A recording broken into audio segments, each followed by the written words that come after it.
Hallo. Nach einer unfreiwilligen Sommerpause mit lauter guten Garben bin ich jetzt wieder zurück. Heute gibt es endlich mal wieder ein Messer-Review. Ja, ich wäre für dieses Messer-Review wirklich gerne in den Wald gegangen, aber aus gegebenen Anlass eben ist das nicht möglich. Aber wenn ich nicht in den Wald gehen kann, dann kommt der Wald eben zu mir.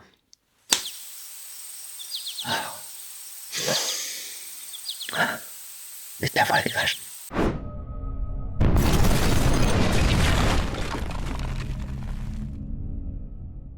Manchmal findet man ja auch im Billigsegment brauchbare Messer, aber meistens wird man halt doch eher enttäuscht.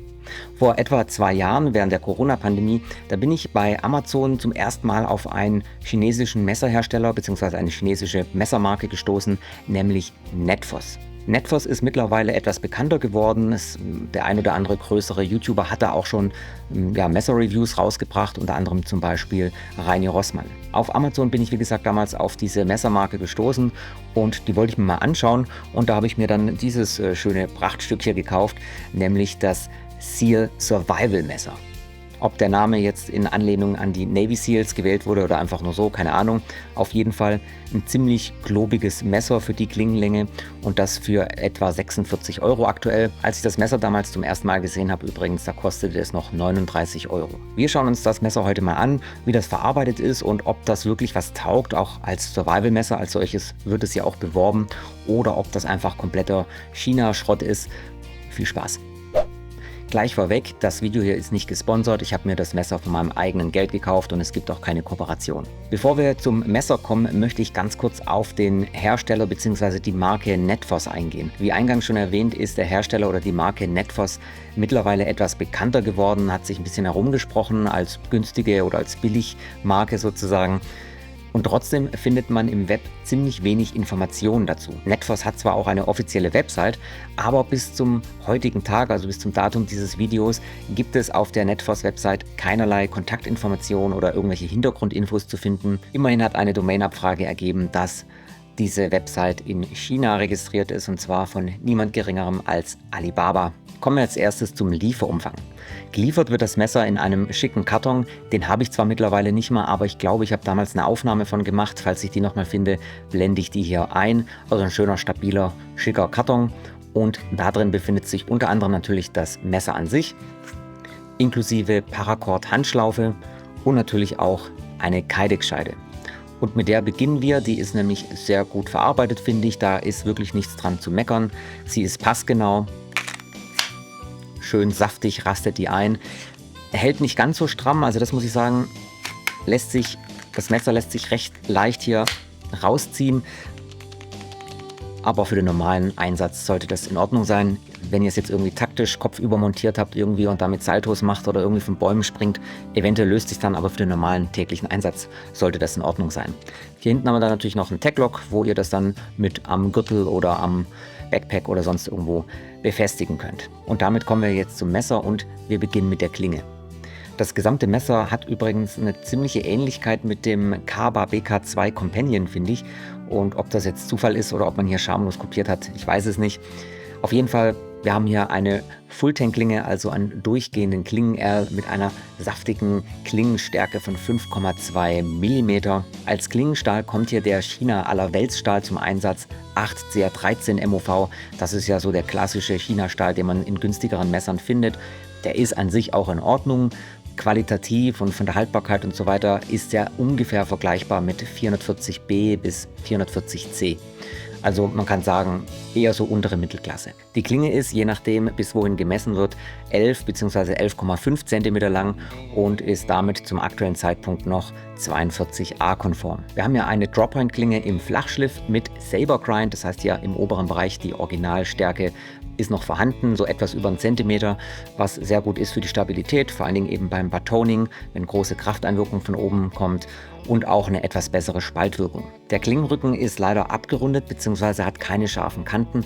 Gerade bei einem Survival-Messer hätte ich mir das aber schon gewünscht, denn zum einen zum Anreißen von Feuerstahl, für den Notfall empfehlen würde ich es nicht, aber auch zum Schaben von Holzflocken, von Baumrinde ist das schon nützlich und ja, das kann man hiermit eben nicht machen. Apropos Klingenrücken, wir haben hier kein Chimping. Und Chimping, das ist ja schon so ein bisschen polarisierendes Thema. Entweder man liebt es oder man hasst es. Ich bin froh, dass kein Chimping dabei ist. Also wir haben hier wirklich ganz glatt, können hier den Daumen drauflegen, ohne dass das mit der Zeit irgendwie den Daumen aufrubbelt oder aufreißt. Von dem her, ich finde das immer gut. Aber wenn ihr auf Chimping steht, dann ja, fehlt hier halt. Was ich sehr gut finde, ist, dass wir hier nur ein sehr kleines Ricasso, also eine sehr kleine Fehlschärfe und auch nur eine sehr kleine Schleifkerbe haben. Das habe ich schon bei wesentlich teureren Messern wesentlich schlechter gesehen, also mit riesigen Ricasso und teilweise eine Schleifkerbe, die ist fingerdick. Und da frage ich mich immer, was soll denn der Mist? Also hier wirklich, das ist top, kann man nicht sagen. Was ich allerdings nicht so doll fand, ist der Anschliff ab Werk. Das Messer war nicht sehr sauber und nicht sehr gleichmäßig angeschliffen. Die Schneidphase hatte schon sogar kleine Beschädigungen und auch auf dem Klingenspiegel hatte man schon Kratzer drauf. Gut, letzteres ist jetzt in der Preisklasse noch verschmerzbar, aber das halt eben das Messer schon ziemlich, ich will jetzt nicht sagen stumpf, aber es hatte tatsächlich einen sehr schlechten Anschliff. Da habe ich also selber erstmal nachhelfen müssen, bevor ich mich da getraut habe, das Ding auch richtig zu benutzen. Die Schärfe war ab Werk daher entsprechend nur mittelmäßig. Den Papiertest oder Papierschneidetest hat das Messer nicht bestanden. Das hatte ich damals direkt gemacht, als ich das Messer erhalten habe. Ansonsten Seile und so durchschneiden, das geht halt schon oder auch schnitzen. Aber ja, da muss man schon selber noch vielleicht nachschärfen, bevor man das einsetzt. Und damit kommen wir zu den Griffschalen.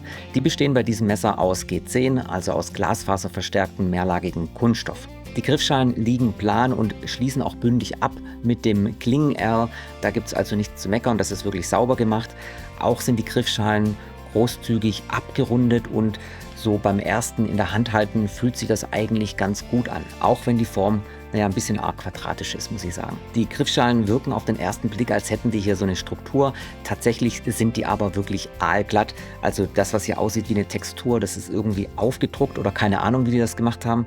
Also die Griffschalen sind wirklich aalglatt und das ist natürlich bei Regenwetter oder bei verschwitzten Händen ein bisschen blöd, weil man dann eben auch weniger Grip hat, als wenn da eine echte Struktur drin wäre. Eine Besonderheit bei diesen Griffschalen ist, dass die nicht verschraubt, sondern genietet sind. Der Vorteil davon, die Griffschalen sitzen wirklich bombenfest, also da gibt es keine Schrauben, die sich lösen können, die man dann wieder festdrehen muss. Das Ding ist so an sich erstmal sehr feste und wir haben ja auch 3 statt wie häufig nur 2. Hier haben wir eben 3 Nieten auch und damit hält das Ganze ziemlich fest. Der Nachteil allerdings, ihr könnt die Griffschalen nicht auseinandernehmen, ihr könnt das Messer nicht auseinandernehmen, um es zum Beispiel Grund zu reinigen. Und wenn euch mal so eine Niete irgendwie doch kaputt gehen sollte, dann ist das ganze Messer halt eben auch futsch, weil so eine Niete, die kann man dann nicht nochmal dran machen. Dann haben wir hier auf der Rückseite noch eine Lanyardöse und wie gesagt im Lieferumfang ist auch hier so eine kurze Handschlaufe aus Paracord dabei. Und dann haben wir hier noch einen überstehenden Klingen-R, den man ja auch häufig findet in solchen Messern, den man zum Beispiel als Notfallhammer oder auch zum Eintreiben von Heringen benutzen kann. Die Griffergonomie finde ich nicht so gut, denn die Griffschalen sind etwas quadratisch, kann man fast schon sagen. Und das gibt dann eben beim längeren Arbeiten oder wenn man damit mal ein bisschen doller arbeitet, doch Hotspots. Was ich wiederum gut finde, sind die Ausbuchtungen, einmal da hinten und einmal da vorne. Nämlich hier hinten kann man dann auch zusammen mit der Handschlaufe das Ganze zum Hacken benutzen. Und hier vorne ganz klar, das ist ein Fingerguard und schützt einen davor ein bisschen, dass man nicht so schnell mit der Hand in die Klinge abrutscht. Jetzt folgt noch ein kleiner Praxistest, ein bisschen was schneiden, schnitzen, mal schauen. Ist alles etwas eingeschränkt nur möglich, aus gegebenen Anlass, wie gesagt. Aber ja, wir schauen es uns trotzdem mal kurz an. So, hier kommt nochmal ein Papierschneidetest. Wie gesagt, hier jetzt mit nachgeschärfter Klinge. Und dann funktioniert auch das Papierschneiden wunderbar. Hier haben wir jetzt das Jute-Seil aus Hanffasern, ungefähr 1 Zentimeter dick. Ja, das geht gut. Und hier haben wir Mehrzweckseil, so aus Kunststofffasern, schön dick und stabil, aber leicht zu durchtrennen, wenn die Schneide einigermaßen scharf ist. Das kann man sogar doppelt machen. Ja, das geht super. Hier haben wir ein bisschen trockenes Brennholz und da werde ich mal versuchen, so eine Art Featherstick zu machen. Oder einfach mal gucken, ob man da überhaupt sowas machen könnte. Jetzt bitte nicht auf die Ausführungen achten und auch bitte nicht aufs Resultat. Das ist ziemlich hässlich. Aber ich wollte einfach mal gucken, ob man hier überhaupt ja, so einen Featherstick mitmachen kann, so ein bisschen Holz zur Vorbereitung fürs Feuer. Das funktioniert aber super. Wie gesagt, der Klingenrücken ist leider nicht scharf, das heißt, wenn man hier versucht, was zu raspeln, das geht sehr schlecht bis gar nicht. Bohren dagegen geht wieder super, weil die Klingenspitze, die ist stabil genug, da kann man, denke ich, auch gut mit rumbohren.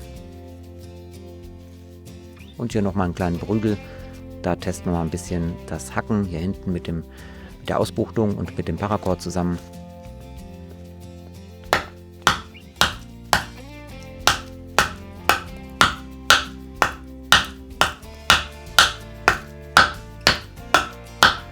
Klappt auch wunderbar. Na gut, und dann doch so eine Art Batoning Light. Wenigstens einmal kurz versuchen hier mit dem. Ja, also für schwere Arbeiten ist das Ding auf jeden Fall geeignet. Und vielleicht am Schluss noch ein bisschen was schnitzen.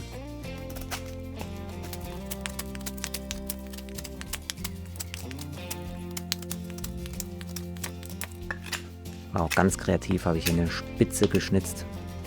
Aber geht auch gut. So, wie ist jetzt mein persönliches Fazit zum Seal Survival Messer von Netfos? Also erstmal würde ich einen anderen Modellnamen vorschlagen, vielleicht sowas wie The Brick, weil es eben aufgrund seines Gewichts und der quadratischen Form eher ein Backstein ist. Spaß beiseite. Für knapp 50 € ist das Messer insgesamt noch so okay. Es ist robust gebaut, es verwendet Klingenstahl der unteren Mittelklasse und es hat eine gut verarbeitete Kydex-Scheide. Die Verarbeitung der Klinge, vor allen Dingen der Schneidphase und auch der Griffschalen, muss man eigentlich schon als lieblos bezeichnen und ich finde, selbst in dieser Preisklasse sollte das besser gehen. Dazu möchte ich aber auch anmerken, ich habe mir das Messer, wie gesagt, vor 2 Jahren gekauft, als der Hersteller oder diese Marke noch gar nicht so bekannt war und vielleicht hat Netfos mittlerweile auch, jetzt wo es einen größeren Bekanntheitsgrad hat, seinen Herstellungsprozess auch verbessert und vielleicht ist der Anschliff ab Werk jetzt auch besser und vielleicht sind auch die Griffschalen mittlerweile besser verarbeitet. Dazu kann ich nichts sagen, also ich kaufe mir jetzt bestimmt nicht noch ein zweites Seal, um das zu überprüfen. Also bitte im Hinterkopf behalten, vielleicht habe ich ja auch einfach nur ein schlechtes Exemplar erwischt, aber so ist es nun mal eben. Ich kann nur das testen, was mir geliefert wird. Die beiden größten Kritikpunkte sind eben gerade diese 2 Dinge, der schlechte Anschliff ab Werk und eben auch die nicht vorhandene Ergonomie der Griffschalen, zumindest bei längerem harten Arbeiten und ja auch, dass hier Nieten verwendet werden statt Schrauben. Finde ich einen Nachteil bei einem Survival-Messer, denn in einer echten Survival-Situation wäre es schon gut, wenn man zur Not die Griffschalen abmachen kann oder eben, falls sie sich lösen, wieder festschrauben kann. Und hier wäre im Notfall, wären die Griffschalen einfach weg und dann kann man sich da noch einen Speer draus basteln, vielleicht aber eben ohne Griffschalen. Von dem her, für ein Survival-Messer könnte das unter Umständen von Nachteil sein, wenn man hier Nieten verwendet. Hand aufs Herz. Habt ihr euch vielleicht auch schon mal so einen Alibaba Billigheimer geholt und wart vielleicht sogar zufrieden damit? War die Verarbeitung in Ordnung? Oder habt ihr euch hinterher geärgert und findet ihr, dass solche Messer generell besser ignoriert werden sollten? Schreibt mir das gerne in die Kommentare. Und damit verabschiede ich mich. Ich wünsche euch allen noch einen wunderschönen restlichen Sommer. Passt auf euch auf. Bis zum nächsten Mal. Ciao, ciao.